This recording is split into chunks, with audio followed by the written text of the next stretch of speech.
Hey, this is Brian from BrianWright732.com, and this is the Daily Beat 176. I'm really getting into why patience and timing are so important. So I'm sitting here in a hotel room in Las Vegas. I'm out here because I'm doing some business with the UFC, otherwise known as the Ultimate Fighting Championship. I have an athlete out here with me, and we're doing pre-work on a project I'm not supposed to be talking about, so I'm not going to get into the details on it. But what I'm going to talk about is timing and patience. So I've been running my own fight team for 19 years, going on 20 years. And in that time, I've trained a lot of tremendous athletes that have done really well in their disciplines, and I've trained athletes from other places. There's a whole mixture of people that I've trained, but I have basically two groups that I've worked with. I have the one group, which are people that started with me from scratch, and I brought them throughout their career. And then there are the guys that started with somebody else that were already involved in their careers, and then they brought me in to help them with different skill sets. So I've been to the UFC before.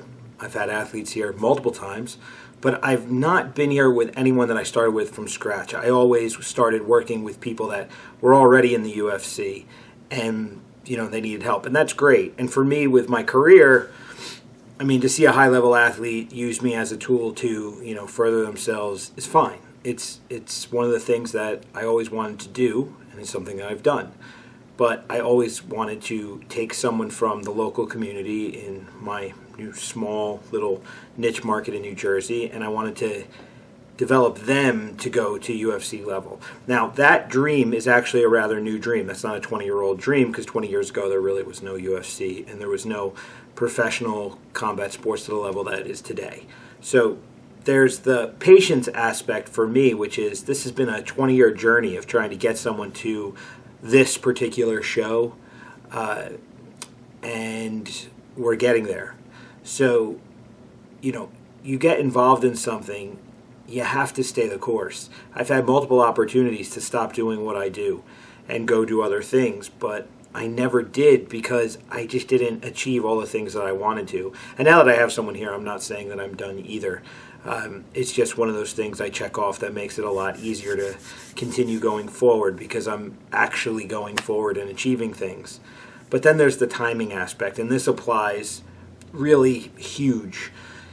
So for me, I've trained, again, a lot of athletes, and timing is everything no matter what it is you do.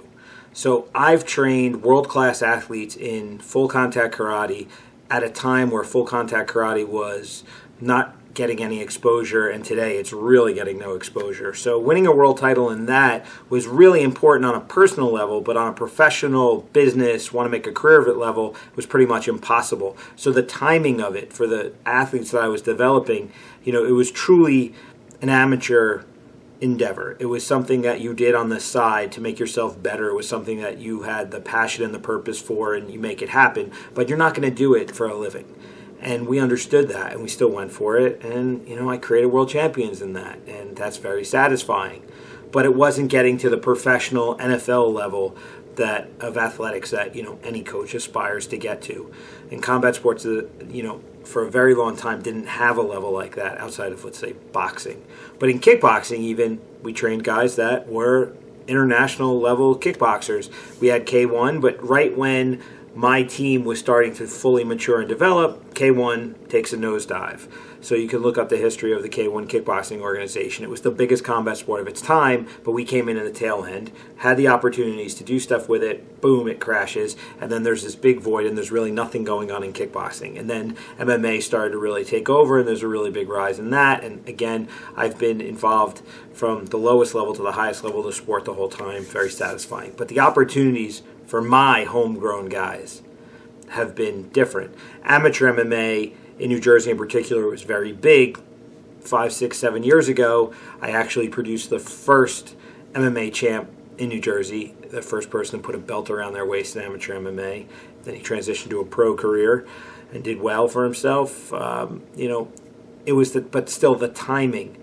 Now the UFC is growing, it's expanding, it has way more weight classes, has more opportunity for athletes. It's still top-tier MMA athletes, but as a coach, I've been given the time to mature. I gave myself I had the patience to mature as a coach within the market that I am, to find the right person, to put the right effort into that. The talent, the skill, the timing, the sport, everything is all kind of meeting into one place. And now we have the opportunity. So I don't care what you do. You can be amazing at some things that are on high demand and have a high ticket value, and you can make a lot of money.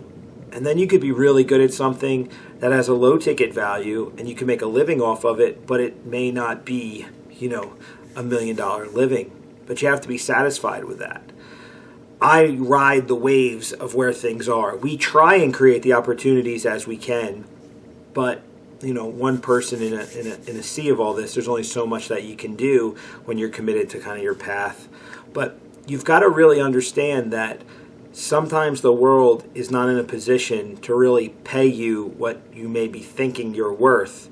The market changes. And if what you do is so important, just be happy that you can do it. Be happy that you can make some kind of life doing it. And then have the patience to continue doing it, and then to read how the market's shifting. And maybe one day there'll be a UFC for whatever it is you do. And then you'll be able to rise with it, and then you'll be able to capitalize. But if not, you still do what you do because it's what you do. Like, if I'm not sitting here in Las Vegas with a guy going to the UFC, I'm still going to go back and teach class tomorrow night. I'm still going to do the things that I do because that's what I do. If I can make a lot of money doing it, fine. If I can make okay money doing it, fine. As long as I make enough money to sustain the business and make it, personally satisfying and worthwhile for my family, that's what I do. I have a wife and a son, so I have responsibilities, and the business side of it has to be what it is. But on the personal side, there are things that I just have to do because that's me. So for you, if you have something that you just have to do it. And if history's on your side, you'll be able to do it huge. If history's not on your side, you'll have to figure out creative ways to make it possible to continue doing it. You might have to have another job, and it'll have to be your side thing that you do. It'll be your hobby. Hobbies are things, technically, I believe the definition of it is a hobby is something you do on the side to make money.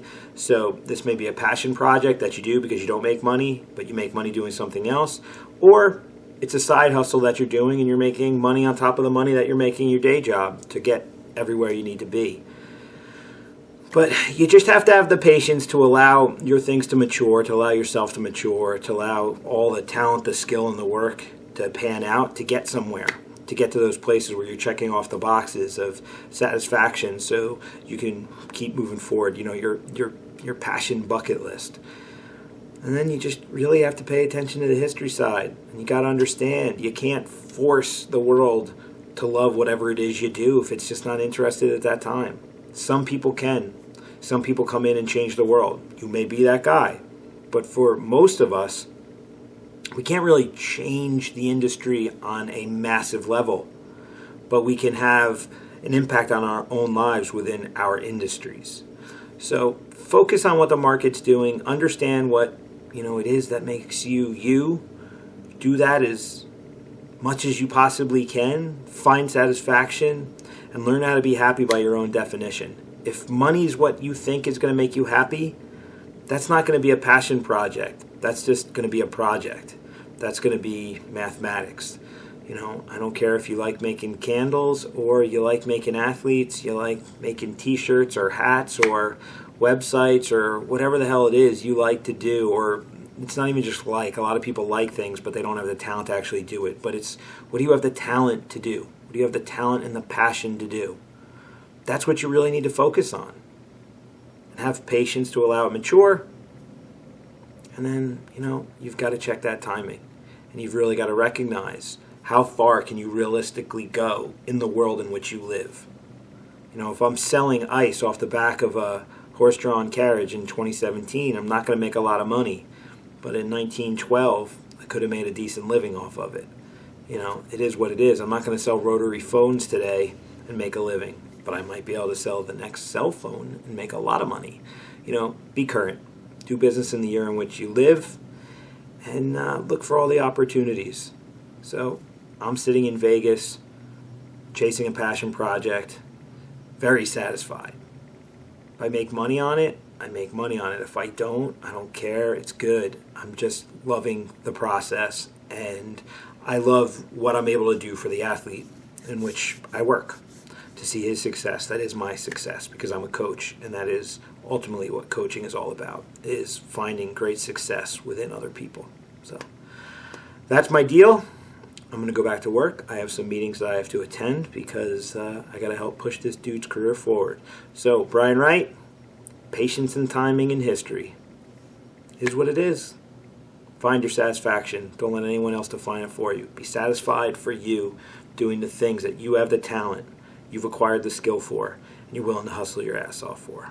All right, out.